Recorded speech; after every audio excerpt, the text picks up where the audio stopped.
JS ট্রাভেলগে আরও একটি নতুন ভিডিওতে তোমাদের স্বাগত জানাই। আমরা সকলেই ঘুরতে ভালোবাসি, কিন্তু এত ব্যস্ততার মধ্যে সবসময় কিন্তু লং ট্যুর করা হয়ে ওঠে না। তাই আজকের ভিডিওতে আমি উইকেন্ড ডেস্টিনেশন হিসেবে কলকাতা থেকে 1-2 দিনের মধ্যে ঘুরে আসা যায় এমন 5টি জায়গার কথা বলবো। আর আমি কিন্তু ডিটেলসে জায়গাগুলোর কথা বলবো, তাই ভিডিওটা পুরোটা দেখুন।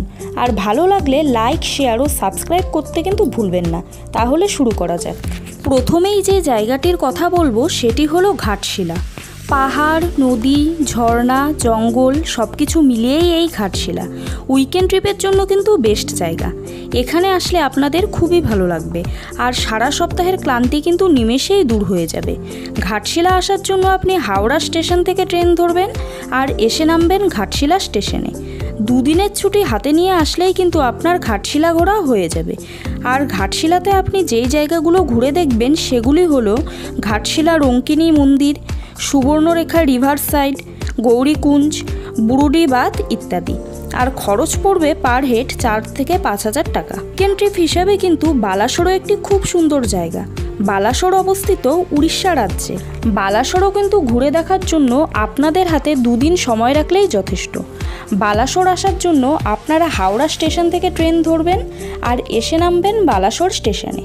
বালাসোরেও কিন্তু আপনারা পাহাড়, জঙ্গল, সমুদ্র সব কিছু একসাথে দেখতে পাবেন।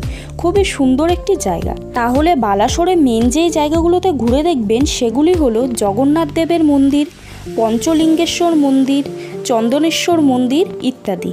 বালাসোর ঘোরার জন্য আপনাদের খরচ পড়বে 5,000 টাকা। থার্ড ডেস্টিনেশন আপনাদের হতে পারে বকখালি। বকখালি বিশেষ করে সমুদ্র সৈকতের জন্যই পরিচিত। এছাড়া আরও ঘোরার জায়গা কিন্তু আছে। কলকাতা থেকে ট্রেন ও বাস দুটোতেই কিন্তু আসতে পারবেন বকখালিতে। আর ট্রেনে আসলে নামবেন নামখানা রেল স্টেশনে। বকখালিতে ঘোরার জন্য আপনার সময় লাগবে 1 রাত 2 দিন, আর খরচ পড়বে পার হেড 2,000 টাকার মতো। উইকেন্ড ট্যুর হিসেবে শান্তিনিকেতনও খুব সুন্দর একটি জায়গা। হাতে 1 দিনের সময় নিয়ে গেলেই শান্তিনিকেতন ঘোরা হয়ে যাবে। শান্তিনিকেতন যাওয়ার জন্য হাওড়া বা শিয়ালদহ স্টেশন থেকে ট্রেনে উঠবেন আর এসে নামবেন শান্তিনিকেতন স্টেশনে। শান্তিনিকেতনে মেন ঘোরার যে জায়গাগুলো সেগুলি হলো ছাতিমতলা, বিশ্বভারতী ইউনিভার্সিটি, কলা ভবন, রবীন্দ্র ভবন, সোনাঝুরি জঙ্গল ইত্যাদি। আর খরচ পড়বে পার হেড 1 থেকে 2,000 টাকার মতো। উইকেন্ড ট্যুর হিসাবে যদি শান্ত নিরিবিলি ট্যুর চান আর সাথে সমুদ্র, তাহলে কিন্তু যেতেই পারেন মন্দারমণি। কলকাতা থেকে মাত্র 1 দিনের ট্যুরে কিন্তু মন্দারমণি ঘুরে যেতে পারেন আপনার প্রিয়জনের সাথে।